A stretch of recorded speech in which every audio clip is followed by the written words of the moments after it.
इतक्या वर्षाचा अनुभव आहे.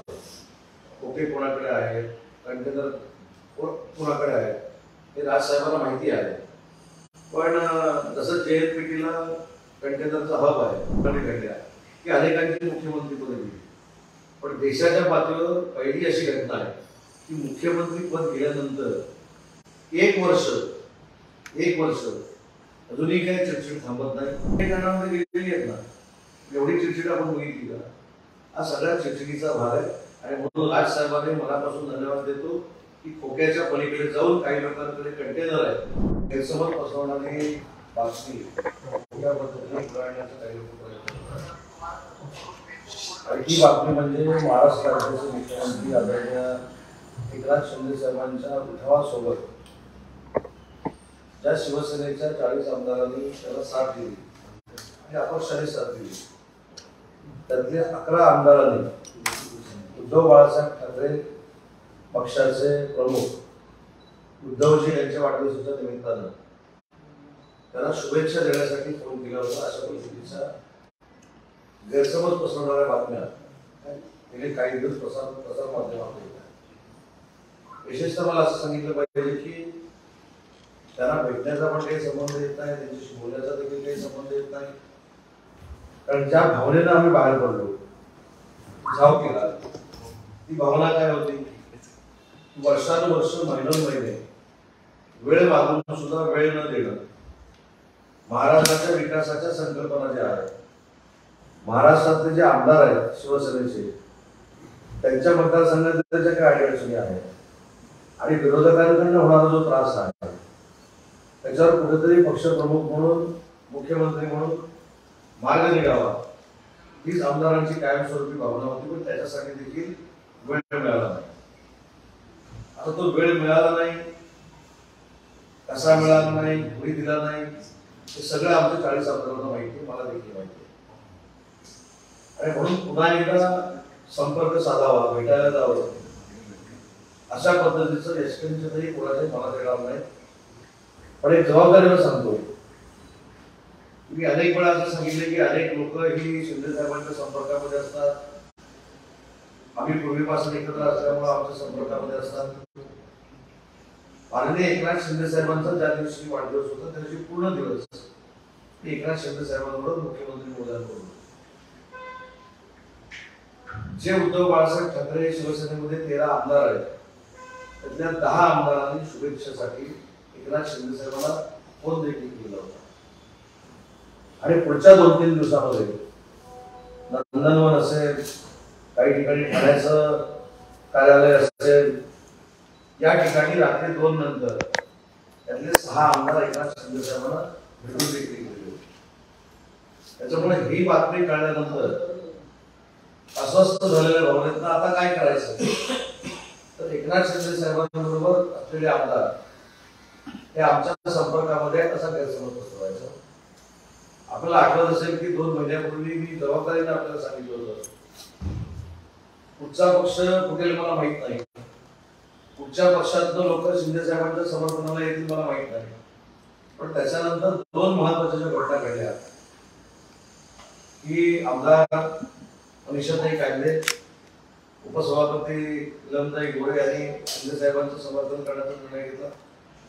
आणि सगळ्यात महत्वाची गोष्ट, महाविकास आघाडीमध्ये घटक पक्ष राष्ट्रवादी काँग्रेस पक्ष जो होता त्याचे प्रमुख नेते आदरणीय अजितदादांनी गतिमान सरकारला पाठिंबा देण्याचा निर्णय घेतला आणि ते सरकारमध्ये सांगितलं.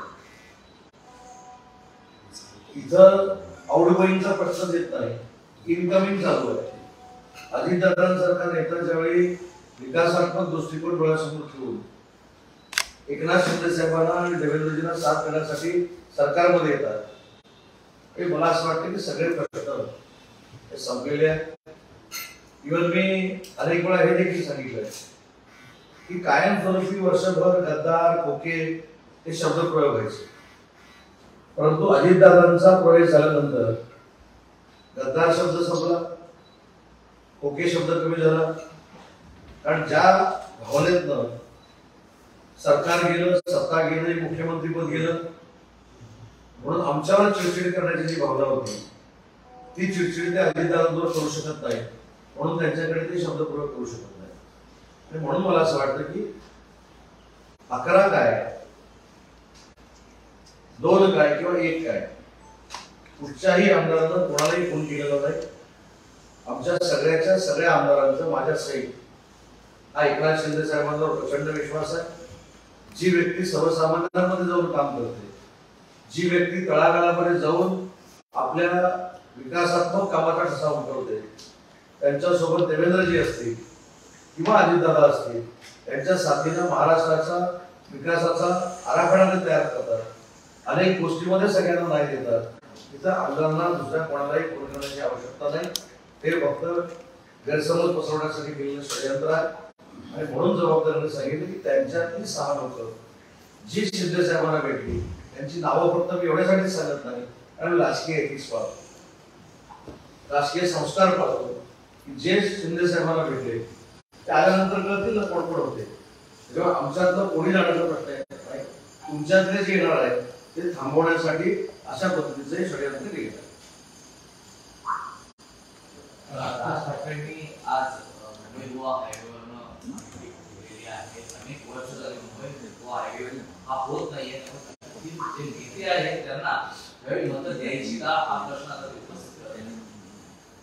एका गोष्टीमध्ये तथ्य आहे की मुंबई गोवा महामार्गाचं काम हे ठेकेदारांमुळे कित्येक वर्ष रेंगाळलेलं आहे. त्याच्यामध्ये 3 टप्पे आहेत. एक टप्पा पळसप्यापासून इंदापूर पर्यंतचा, इंदापूर पासून चिपळूण पर्यंतचा आणि चिपळूण पासून सिंधुदुर्ग पर्यंतचा.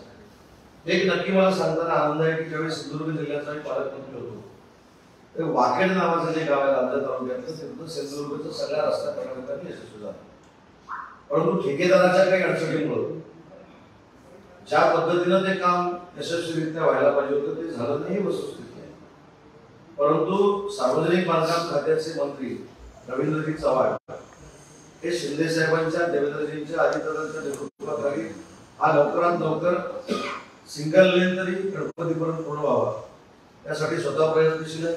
काल देखील ते पूर्ण रस्त्याच्या पाण्याच्या दौऱ्यावर होते. सेंट्रल गव्हर्नमेंटचा हा रस्ता आहे.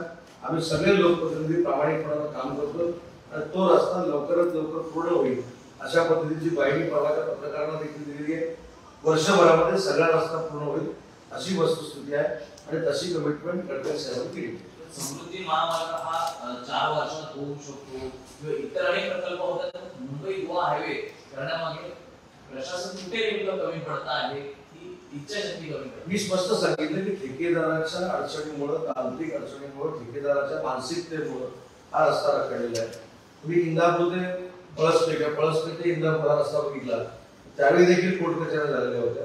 पुढच्या रस्त्यामध्ये जो कॉन्ट्रॅक्टर पहिला होता त्याला रिस्क अँड कॉस्ट जर आपण केलं तर अजून 2 वर्ष जाऊ शकतात.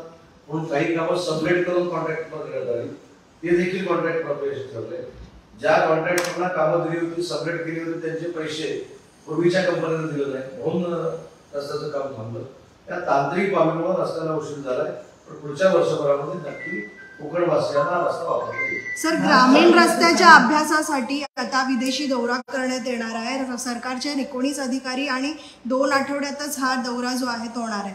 एकीकडे आमदार लिंगाडे यांनी टीका केली आहे की अधिक भ्रष्टाचार बंद करून कामाचा दर्जा सुधारा, अशा पद्धतीची टीका केलेली आहे. पुढचं शिष्टमंडळ भेटायला जाण्यामध्ये अशी काही कल्पना नाही, परंतु आमदार मोदयांनी ज्या काही गोष्टी भ्रष्टाचाराच्या सांगितलेल्या आहेत त्याचा पुरावा सादर केला तर सरकार त्याची कारवाई करेल. सर, कोकणात मराठी माणसाला हद्दपार करण्याचं सगळं नाव आहे, त्यामुळे अशा प्रकारची मोठमोठे मुद्दे आणतायत आणि जमिनी विकत घेत आहेत. कोकणात मराठी म्हणून बाहेर सापडल्या असं इतर राज्यामध्ये ज्या जागा मी आपल्याला आठवत असेल की मी अनेक वेळा असं सांगितलेलं आहे उद्योग मंत्री म्हणून की राजसाहेबांनी आजपर्यंत महाराष्ट्राच्या विकासात्मक रणघटनेला सपोर्टच केलेला आहे. परंतु रिफायनरीच्या बाबतीमध्ये जर कोण शेतकऱ्यांना फसवून तिथं जमिनी घेतलेल्या असतील तर त्याच्याशी सरकार सहमत नाही. त्याची देखील जिल्हाधिकाऱ्यांनी चौकशी करावी हे पालकमंत्र्यांना सांगितलेलं आहे. आणि दुसरं पुढे जाऊन सांगतो की अनेक वेळा मी म्हणजे बाळासाहेब नांदगावकर असतील किंवा नितीन देसाई असतील, मी उद्योग मंत्री म्हणून नक्की रिफायनरीचा प्रोजेक्ट काय आहे, रिफायनरीबद्दल जर गैरसमज असतील तर ते दूर करण्यासाठी राजसाहेब ठाकरेंची वेळ देखील मागतो. ज्या दिवशी मला राजसाहेब वेळ देतील की उद्योग मंत्री म्हणून जाऊन त्यांची भेट घेईल आणि नक्की रिफायनरीची जागा कोणाची आहे, रिफायनरीमध्ये कोण कोण आहे, रिफायनरीमध्ये लोकप्रतिनिधी पहिलं रिफायनरी पाहिजे म्हणून का सांगताय, नंतर नको म्हणून का सांगताय, काही नेते पहिले रिफायनरी नाणारला नको होती, कधी बारसोला का झाली, कुणी पत्र दिलं, कशामुळे दिलं, ही सगळी वस्तुस्थिती राज्यसभा सांगायला तयार. सरकारमध्ये मॅनेजमेंट नाहीये, त्याचबरोबर राज्यात इतर राज्याच्या जागा ज्या आहेत ते बाहेरचे लोक घेऊ शकत नाही, मात्र आपल्या इकडे सगळे ती जागा घेतात, यासाठी सगळ्यांनी एकत्र यावं असं राज ठाकरेंनी आवाहन केलं. या बाबतीत मी एक महत्वाची उद्योग विभागाची याच्या पुढची भूमिका मी आपल्याला सांगणार आहे की ज्यावेळी एखादा प्रकल्प येईल, लँड ॲक्विजिशन सुरू होईल आणि चॅप्टर 6 होईल, त्या चॅप्टर 6 नंतर एकही खरेदी विक्रीचा व्यवहार होणार नाही याची दक्षता घेणारा कायदा आम्ही आणण्याच्या मनस्थितीमध्ये आहोत. आणि हा कायदा जर चॅप्टर 6 नंतर खरेदी विक्री करू नये असा जर आम्ही आणला तर देशातल्या म्हणजे महाराष्ट्रातल्या शेतकऱ्यांना त्याचा फायदा होईल, शेतकऱ्यांच्या आर्थिक परिस्थितीचा पण फायदा घेणार नाही आणि जे काही पैसे कॉम्पेन्सेशन आम्ही देऊ ते थेट शेतकऱ्याच्या खात्यामध्ये जमा होईल. मुंबई गोवा हायवेवरती मोठ्या प्रमाणात खड्डे पडलेले आहेत आणि आज खड्ड्यांमधून कोकणी माणसाला प्रवास करावा लागतोय. गणेशोत्सव आता 1 महिन्यावरती आलेला आहे, गणपतीचं आगमन होणार आहे, त्याआधी खड्डे जरी भरले पण एक जाते. वस्तुस्थिती मी सांगतो, काल रात्री मी पूर्ण रत्नागिरी टू मुंबई गाडीनं प्रवास केलेला आहे. काही ठिकाणी नक्की खड्डे आहेत, त्याच्याबद्दल दुर्बल असण्याचं काही कारण नाही, परंतु पूर्वीचा जो रस्ता होता महिन्याभरापूर्वीचा आणि आताचा रस्ता याच्यामध्ये जमीन आसमानाचा फरक आहे. जे रवींद्र चव्हाणांनी सांगितलेली वस्तुस्थिती खरी आहे की गणपतीच्या अगोदर कॉन्क्रिटीकरणाची 1 लेन सुरू होईल अशी सध्या रस्त्याची परिस्थिती. राज ठाकरे यांनी म्हटलेलं आहे की जे खोके आरोप करत आहेत त्यांच्याकडे कंटेनर आहे, त्यामुळे त्यांनी त्यावरती मोठं विधान केलं. शेवटी त्यांना इतक्या वर्षाचा अनुभव आहे, खोके कोणाकडे आहेत, कंटेनर कोणाकडे आहेत हे राजसाहेबांना माहिती आहे. पण जसं JNPT ला कंटेनरचा हब आहे तसं कंटेनरचा हब नक्की कुठे आहे हा फक्त शोधून काढला पाहिजे.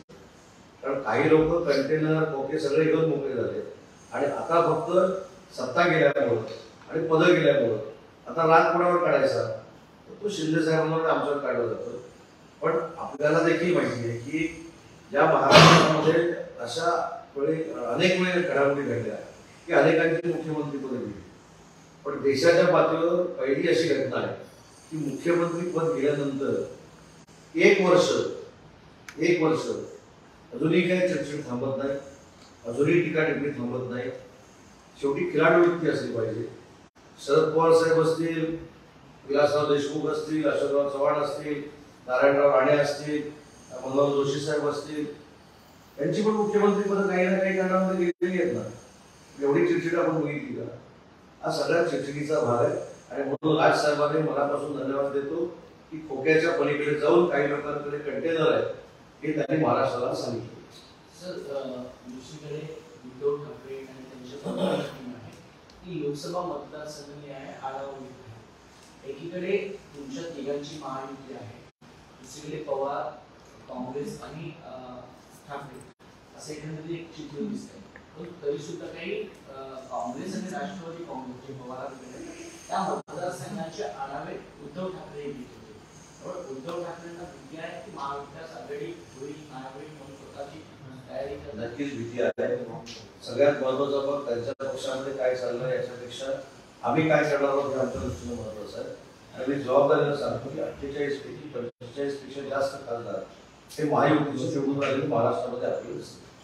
पवार आणि शरद पवार यांच्या गुप्त बैठका ज्या त्या पार पाडल्या आतापर्यंत 4 वेळा हे दोन्ही नेते भेटले. त्यामुळे महाविकास आघाडीमध्ये प्रचंड अस्वस्थता जी आहे ती दिसून आली. जे सामान्य की त्या संदर्भात कदाचित अस्वस्थता निर्माण व्हावी म्हणून भेट असेल कदाचित.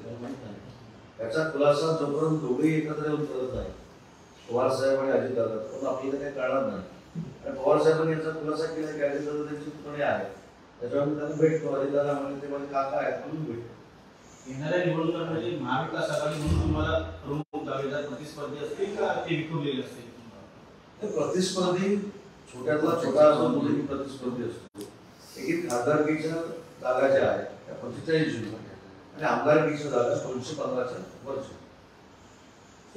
शरद पवार बरोबर जी अजितदादा यांची बैठक झालेली आणि त्यांना विरोधी पक्ष नेते असे म्हणतात की शरद पवारांना मुख्यमंत्रीपद अजितदादा यांना देणार, अशा शरद पवार साहेबांना भेटल्यावर शरद पवार अजितदादा यांच्या भेटीवरती विरोधी पक्ष नेते म्हणतात की पंतप्रधानांनी असं सांगितलेलं की शरद पवार आपल्याकडे आले तर अजितदादा यांना मुख्यमंत्रीपद देणार. विजय वडेट्टीवार त्यांनी प्रतिक्रिया दिली. त्याच्यावर स्वतः अजितदादांनी विरोधी पक्ष नेत्यांच्या बाबतीबद्दल वक्तव्य नितीन गडकरी साहेबांच्या समोर स्वतःच्या भाषणात केलेलं आहे. मला असं वाटतं की अशा स्टेटमेंटने काही बदल होत नाही. भविष्यातल्या खासदारकीच्या निवडणुका आणि आमदारकीच्या निवडणुका एकनाथ शिंदे साहेबांच्या नेतृत्वाखाली आणि या दोघांच्या मार्गदर्शनाखाली निवडल्या जातात. सर्वात महत्त्वाचा प्रश्न आहे ते म्हणजे नॉर्मली 2 दिवसापूर्वी बाहेर आलेले आहेत त्यांचा पाठिंबा मिळवण्यासाठी राष्ट्रवादी जे 2 गट आहेत ते तत्काळ पाहायला मिळत आहेत. इकडे सुप्रिया सुळे भेटून आल्या, दुसरीकडे तटकरे आणि इतर पदाधिकारी देखील भेटून आले. जर मल्लिकार्जुन दादांना सपोर्ट केला तर तुम्हाला चालेल का? त्याच ठिकाणावरती बोर्ड दाखवून आपण त्यावेळी सत्तेतून बाहेर पडू. एक पहिली गोष्ट आहे, नवाब मलिक आमच्या पक्षामध्ये नाही, बरोबर आहे, पण भाजपमध्ये आहे. नवाब मलिकांनी कुठच्या राष्ट्रवादीबरोबर जायचा हा नवाब मलिकांचा वैयक्तिक प्रश्न आहे. आणि नवाब मलिक ज्यावेळी हा निर्णय घेतली त्यावेळी बघू ना, परंतु नवाब मलिक हा आमच्या पक्षाशी संबंधित असलेला विषय आहे. नवाब मलिकांच्या बाबतीमध्ये आम्ही काय सांगितलं ते पुन्हा एकदा रिपीट करतो. नवाब मलिकांच्या बाबतीमध्ये असं सांगितलं होतं की ज्यावेळी उद्धव बाळासाहेब ठाकरे शिवसेनेच्या लोकांनी एकनाथ शिंदे साहेबांच्या राजीनाम्याची मागणी केली किंवा अन्य लोकांच्या राजीनाम्याची मागणी केली, माझ्या राजीनाम्याची मागणी केली, तरी फक्त आम्ही जाणीव करून दिली की नवाब मलिक साहेबांवर कारवाई झाल्यानंतर देखील त्यांचा राजीनामा दबावापोटी शरद पवार साहेबांच्या उद्धव बाळासाहेब ठाकरे शिवसेनेचे प्रमुख तत्कालीन मुख्यमंत्री उद्धवजींनी घेतलेला होता. आणि ती वस्तुस्थिती तुम्हाला पण माहिती. त्याही गावशी संबंध आहेत आणि या कारणावरून यावेळी भाजपकडनं जे राग उठवली होती तो एक मुद्दा त्यावेळी कळीचा ठरला. मला असं वाटतं 2 दिवसापूर्वी काहीतरी बाहेर आलं, कालच बाहेर आलं. त्यांना पहिल्यांदा निर्णय घेऊ दे.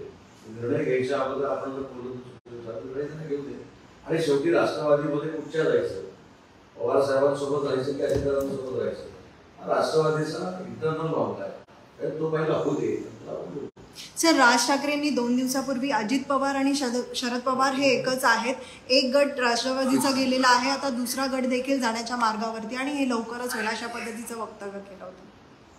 मी पण मगाशी असं सांगितलं की अजितदादांची आणि शरद पवार साहेबांची जी भेट झाली ती कशामुळे झाली हे दोघं जाहीरपणानं जेव्हा एकत्र जाहीर करतील त्यावेळी ते महाराष्ट्राला करणार. आणि तोपर्यंत तरी आपल्याला माहिती आहे की अजितदादांनी एका कौटुंबिक संबंधात त्यांची भेट घेतली आहे.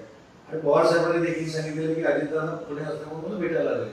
तर नक्की पवार साहेबांच्या मनामध्ये काय चालू आहे ते कोणाच ओळखू शकत नाही, हे तुम्हाला माहिती आहे.